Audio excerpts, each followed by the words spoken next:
What if the thing keeping you away from God isn't what people see, but what you do when no one's watching? You pray, you serve, you raise your hands, but something inside still feels dirty, distant, unworthy. Maybe it's not the devil attacking you. Maybe it's the secret you keep feeding in silence, because some battles aren't fought in public. They're fought in the dark, where your soul keeps losing. Let us talk about the secret no one likes to mention. The one that hides behind closed doors and late-night screens. The sin that pretends to bring comfort but leaves the soul emptier every time. I'm talking about masturbation. That silent altar where purity is slowly sacrificed thought by thought, touch by touch. It feels private. It feels harmless. But in the spiritual world, it opens doors you don't see. Doors that give the enemy permission to enter places meant only for God. It begins as curiosity, maybe loneliness, maybe stress. You tell yourself it's nothing serious, that everyone does it. But soon it becomes a chain you can't break, a pattern that drains your peace. Each time you fall, you promise it's the last. You cry, you pray, you try again. And yet, when the lights go out, that same whisper calls your name, and you obey, even when you hate yourself for it. Don't mistake this for judgment. This isn't about shame, it's about revelation, because what you call a habit, heaven calls a covenant, an invisible contract that ties your soul to what destroys it. And before you can break it, you need to understand what's really happening behind the curtain, through the story of someone who lived this battle in her own skin. There was a man, one that could have been any of us. He loved God with all his heart, read his Bible, served, tried to stay pure. But at night, when the lights went out and silence filled the room, another desire would wake up inside him. He didn't go out looking for sin. He created it with his own hands. He masturbated, telling himself it was just to release pressure, that it wasn't hurting anyone. But deep down, something in him knew. Every time he did it, something sacred was dying. It began as a way to escape loneliness, a quick moment of relief that soon became a chain. He would fall, then cry, then promise God he'd stop, only to return again. And with each fall, his prayers lost life, his worship lost fire. He could still lift his hands in church, but they didn't feel clean anymore. He felt hollow, disconnected, as if every secret act was another brick building a wall between him and heaven. He thought he was just weak. But what he didn't know was that something deeper was happening, something invisible. Because sin doesn't only stain your body, it signs your soul into an agreement you never meant to make. And before he could ever be free, he needed to understand the spiritual mechanics behind the addiction.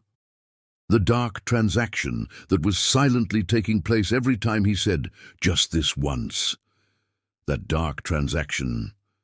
It wasn't just a feeling of guilt. Every time he gave in, something was exchanged. Purity for pleasure, light for a few seconds of darkness. Because every hidden sin becomes a throne, and whatever sits on that throne begins to rule your life. That's how spiritual authority is stolen. Not through great rebellion, but through silent agreements made in moments of weakness. He didn't realize that each time he said, "Just this once," he was signing a contract, invisible but real. And on that contract, his name was written in shame, while the enemy claimed legal access to his thoughts, his desires, his peace. He wasn't possessed. He was chained by permission, because in the spiritual world, what you repeatedly surrender to eventually becomes your master. This wasn't about control. It was about territory. The enemy had built a small altar inside his mind, a place where lust was fed, where holiness was slowly starved. And the more he kept it secret, the stronger that altar became.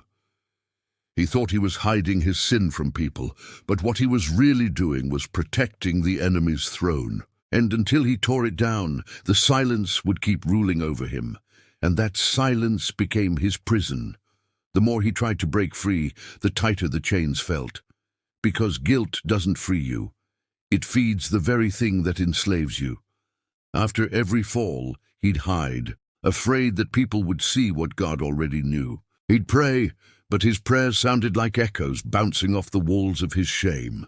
He wasn't living anymore. He was surviving between forgiveness and failure. The enemy doesn't need to shout to win. He just needs you to stay quiet.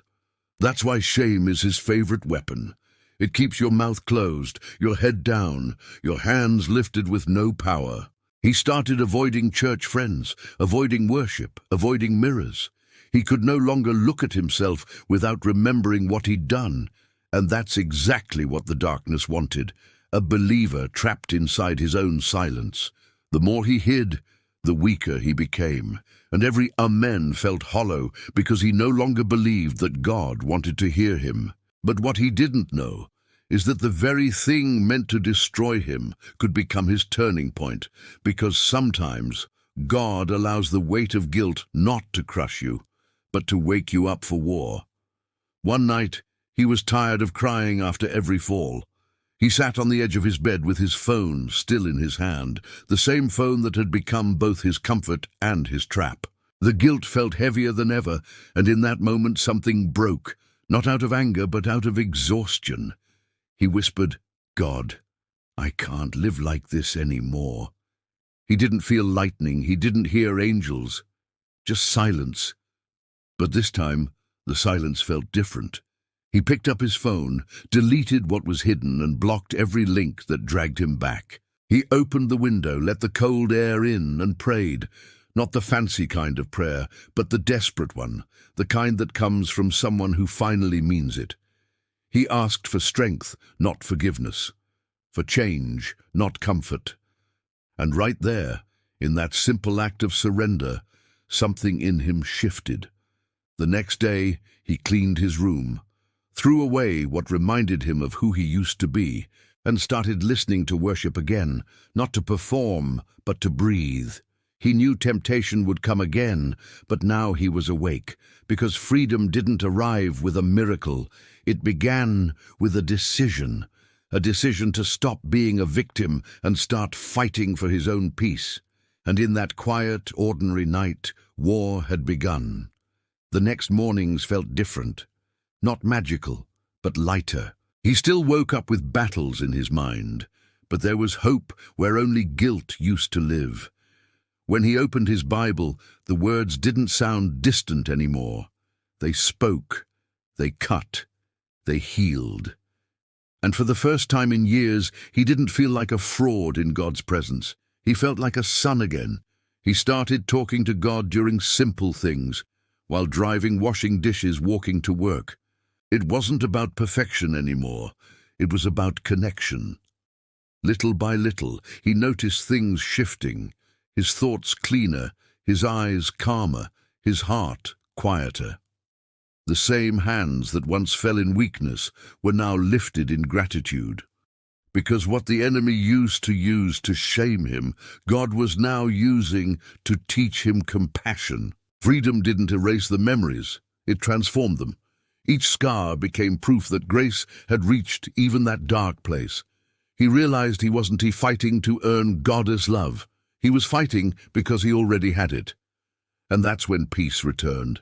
Not the kind that shouts, but the kind that stays, quiet, steady, unshakable. That peace you just felt while listening. It's not from me, it's from him. Because if this story touched something inside you, it asks, because God is already calling you to rebuild what was broken. This isn't just about quitting a habit. It's about reclaiming your soul, your focus, your purity, your peace. You don't need to be perfect. You just need to be honest. Right now, write in the comments, "I choose freedom." Not for the algorithm, not for me, but as a sign before heaven that you redone hiding. When you type those words, it's not a comment, it's a confession. And confessions break chains that silence never could. If this message spoke to your heart, share it with someone who needs it, because there's always another person fighting the same silent war you once fought. Heaven is closer than you think, and God is not waiting for your perfection, He's waiting for your yes. God bless you and your family.